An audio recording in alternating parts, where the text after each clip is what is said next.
Hello everyone, welcome back to another Sketchtime video. This is Yuan. So lately I have been working on this octopus playing billiards illustration. I think it's a pretty fun idea and I want to eventually make it into some stickers or maybe just put it on tote bag, etc. So it's still kind of in a work in progress, and this is what I have for now. So I created this one using markers.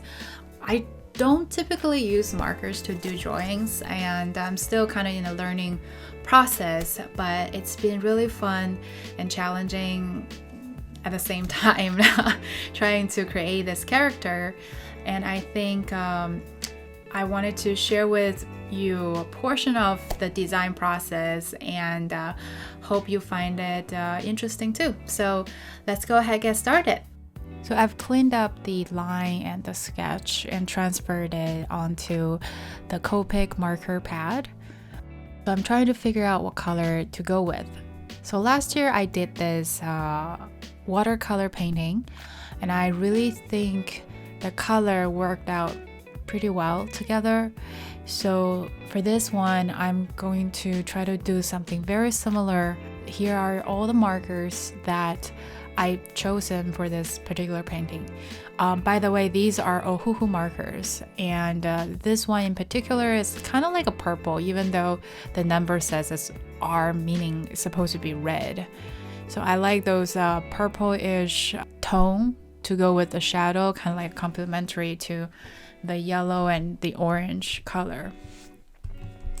Prior to coloring the octopus or going into any sort of inking process, I laid down all the colors that I needed for this little piece, and also I ran a few tests because I wasn't sure how this paper would react with the nib pen and the ink, as well as the alcohol markers. I mean, I've used this alcohol markers before, but it's been a while. I think it's very helpful to run a few tests and to figure out how exactly you want your texture to be and how you would do your shadows and stuff, so you are more prepared going into doing this slightly more finished painting.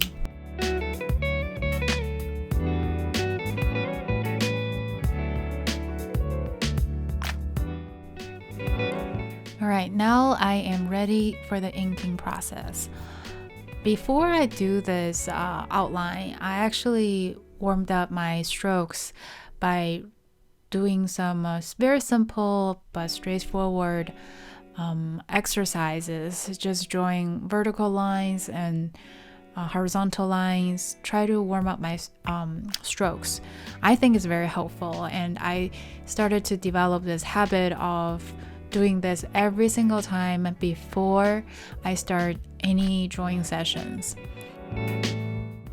In case you're curious, the supply I'm using right now is just a regular nib pen, and also for the ink, it is Noodler's ink, brown color. I will list all the supplies that I used for today's video below in the description, so please feel free to go check it out.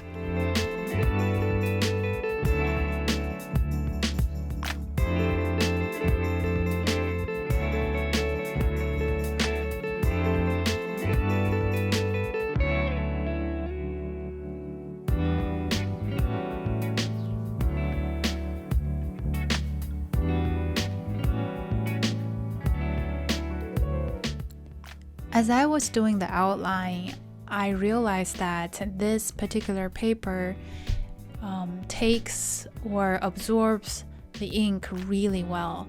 So if you press it slightly harder on the nib pen, it does make it a lot thicker, or probably just I'm not used to it.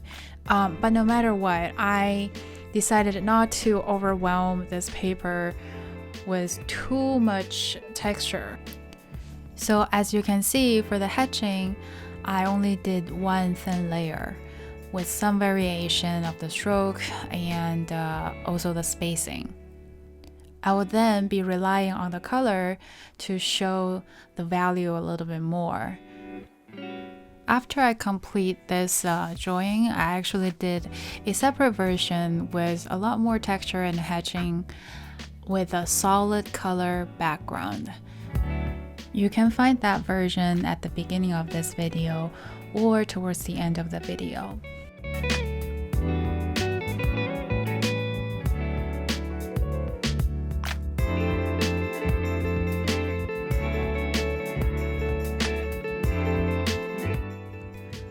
Well, that's all for today's video.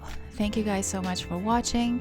Like, share, or subscribe, and make sure to turn on the bell to get notification on new videos. I'll see you guys next time. Take care.